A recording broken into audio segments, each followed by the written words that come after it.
Hello, welcome back to Severna. So we start the episode off on a bit of a sad note. We are having to expand the prison as we now have 10 more inmates than the current prison can handle. So we are now doubling the size of the prison so that the prisoners can at least have a comfortable confinement and deprivation of liberty for their crimes. That's the punishment, that they have lost their freedom.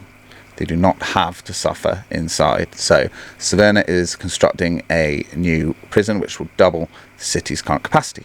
Now, talking about capacity, we are having not issues with power, but are multiple power plants across the nation. So this is our lignite power plant, which is the power plant with the highest capacity, and as you can see there, it is running at over 50% for most of the time. So once this happens, I will look at constructing another power plant, because I do not like any power plant running above 50-60% for a long time.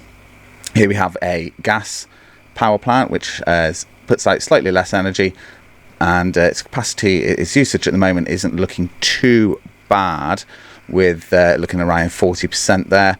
But also, it's not just how much power you can generate, it's also your distribution as well. If you have an inefficient distribution, it doesn't matter how many power plants you have. If your power grid is shorting out and the wires you're using aren't enough to carry the power, it's not going to get there. This is one of our smaller fuel power plants. Really, its job is to make sure that there is a usage for the fuel being generated in the refineries, because as anyone knows, sometimes it can export one or the other, so it's just handy to have something using it. And this is just one of our auxiliary gas turbine power plants. This one is at the steel mill, and as you can see, 'cause it is only powering the steel mill and the facilities around it, supplementary, some of the power is coming from the main lignite plant as well. This is just a backup plant, just so the wires aren't, the cables aren't carrying so much energy. So what I need to do, of course, and we do have supplementary energy provided by wind power in the more remote locations on the island, powering some automatic equipment and supplementing power where needed. But primarily it's the lignite and the gas power plants. So we need to look at replacing these, but it's not the only energy usage that we have. So on this island as well, I am using coal to also power the heating. So I'd rather not have another coal burning thing on the island, because obviously coal is used in steel production, and in the last episode we are having a slight issue with our production of steel at the moment. We are not producing it in the numbers that we want.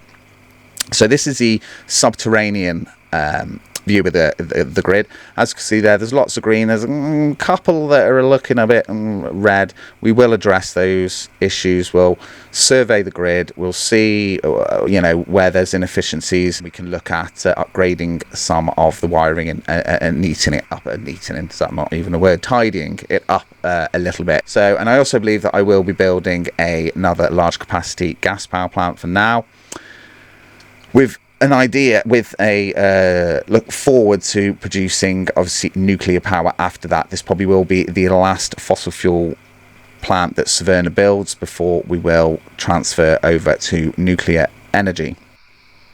However, we're not quite ready for nuclear energy just yet on the island, so we will be building another oil power plant at least. So let's go and take a look at where would be the best place to build this plant, where the workers will be able to reach it easily. It will supplement the grid it'll integrate well with the grid that we already have, and we can just wire that straight in, and we'll see the other power plants' usages drop, hopefully. So yeah, let's get that started. So when deciding where to place the power plant, we need to look at what the setup is already. Now, when we're looking at the distribution of power generation, the two most high capacity power plants are both on the west side of the island, not too far from each other, Whereas over on the east side, we do have the smaller supplementary power plants, but we don't have any high capacity plant on this side. So I believe if I place it around about here, and it will form almost like a little triangle, and we can also from this point connect into the current grid, because you don't want to build another really powerful power plant next to another really powerful power plant unless you want an absolute mess of cables. And the way that the power is distributed, it's inefficient to have all the power plants on one side of the city, because you've got to obviously move all of that energy, or at least some of it, over to the other side.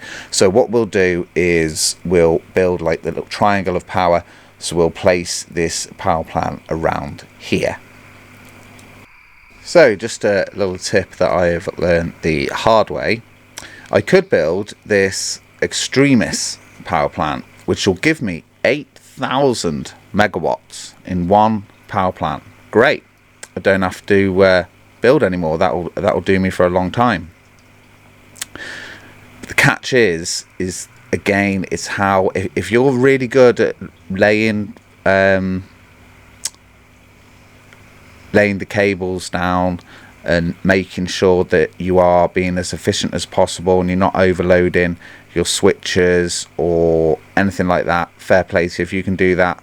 But I do find that it is easier to have a few lower power plants spread out, because you've got a bit of redundancy in the system, a bit of flexibility. If you just have one point of failure, if say some waste builds up in it that you haven't noticed and it shuts down, that's one facility that could take away 50% of your energy production.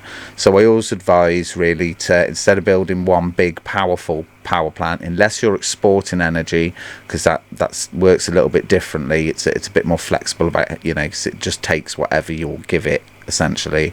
But your domestic power grid, unless you've designed it really well, which is possible, but yeah, I would spread out the power. It's just less single points of failure for your republic.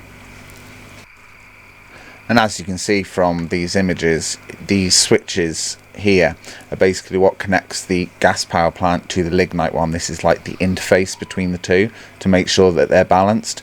So I've just got those massive nests of cables, and this is like the electrical spine. There's some super high voltage pylons going along that line, along the railway line there. I don't know if you can quite see them. They're highlighted green because this is the interface between the two power plants. So all the power is brought basically into these switches and then distributed down to the rest of the republic. Not every district is connected in this way. Like I said, some places do have sort of islands of power, but essentially this is the electrical spine. But as you can see, it's very unilateral. It's only on the west side of the island. So what I need to do with the new power plant is build it, like we said, on the eastern side, and we'll be able to balance out that power requirement. So instead of that big bulky extremist, I have gone with a much more modest power plant. This nice little 2,400 megawatt power plant, which also produces 0.6 tons of fertilizer as well. So we can either find a way to use that domestically, or we can always export it. So it's only a small little plant. It's pretty, like I say, it's pretty modest, 2,400 megawatt. So it puts it somewhere in league with the other gas power plant. Now what we need to think about is how we are going to deliver the fuel to this new power plant, because basically it's almost in the middle of all of the island's oil fields. But there's one not too far away, actually the biggest oil field that the Republic has, although it is one of the most underexploited, ironically. So I think what I'm going to do is just build a pipeline from where the the eastern oil field sort of meets where the steel mill is, whilst the construction of the new power plant is underway. So if we just head east a little bit, come to here, the eastern oil field, and this is what we will be connecting to our new power plant, as it is, like I say, it's the nearest and it is the most underused, and it doesn't have any connection to any kind of refinery, so we're not sacrificing the oil for something else more valuable. The northern oil field has that covered with the 2 refineries, which I will be expanding sometime soon. So this is the northern oil field, and then another one that's pretty much underused, it's only really powering the 1 gas power plant, is the western field, over on the western side of the island. So we'll go ahead and make that pipeline. Okay, so where we'll start the pipeline from then is this pump here, which is the last one after the main tank. As I've researched pipeline pressure, it means that I can make pipelines, I think, up to 400 meters. I will just check that. Okay, so it seems to be a rather arbitrary 570 to 573 meters. I couldn't get it to go to an exact point, but it seemed that once it went over sort of 172, it would no longer work. So to be safe, 570 meters. I think that the standard length is 200 meters without the research. Please feel free to correct me on that, but without loading another game, I can't go in and check. But I'm certain that I'm relatively sure that it's around 200 meters. Certainly not less than that, I don't think. So it's definitely worth doing the research. I will be honest, it's actually the last aspect of the game that I ever really used. So I thought, all it's doing is restricting what I can do earlier on. But it does have some genuine benefits, like extending the pipelines. I thought that the research would just stop me doing underground pipelines, but having that research enabled. But it doesn't. It does really help, especially with the expanded pipelines. That's something I noticed the most, because I think it's nearly double the length, and it does make doing larger projects much easier. So yeah, so you can see we've got the pipe there then. So we've got that going from this pump here, and then this is as far as it will go, and we'll need to place another pump. If you ever connect just a tank to a connection, so pipeline straight from a tank to a building that uses it, the oil will travel between them slowly, and it will never fill up any tank that the actual building has. So say you've got a heating plant that will store 100 tons of fuel or 100 tons of oil on site. If you just have it connected straight to an external tank, that tank will never fill up. And I think that the oil really only flows from the first tank if it's full, but I could be wrong on that. But pumps aren't very expensive. Always use pumps. It does make it way more efficient. Okay, so there you can see our wonderful new pipeline. The first section of it that I was doing for demonstration, I accidentally built, because I had auto build switched on. So this is like 2/3 of it. So it comes from that original pump, then into the secondary pump here, goes along into a tank. So you want to give the power plant its own source of fuel, so you never know.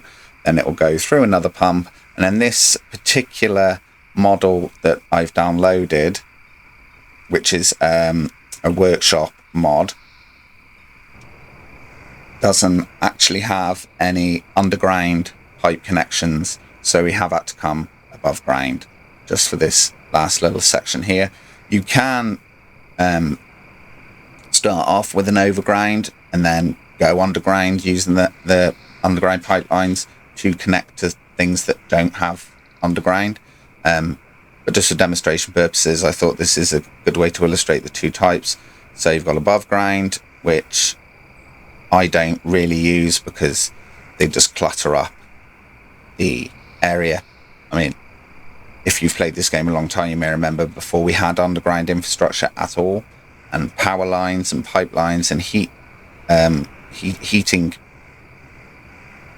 conduits, pipelines, they were a nightmare, absolute nightmare. They would just clog up everything, and it just made your city look like a nest of spider webs. It really did. But it's much better now.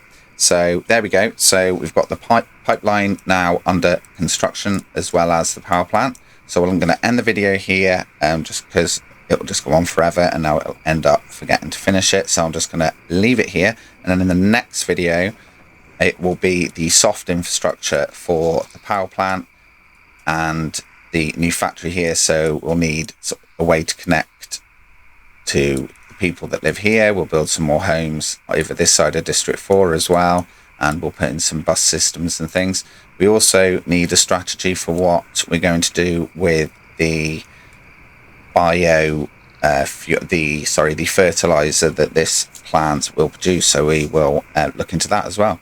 So yeah, if you want to see what we end up doing with that and how this power plant will connect to the rest of the grid, like and subscribe, and yeah, cool. See you next time. Thanks for tuning in. Bye bye.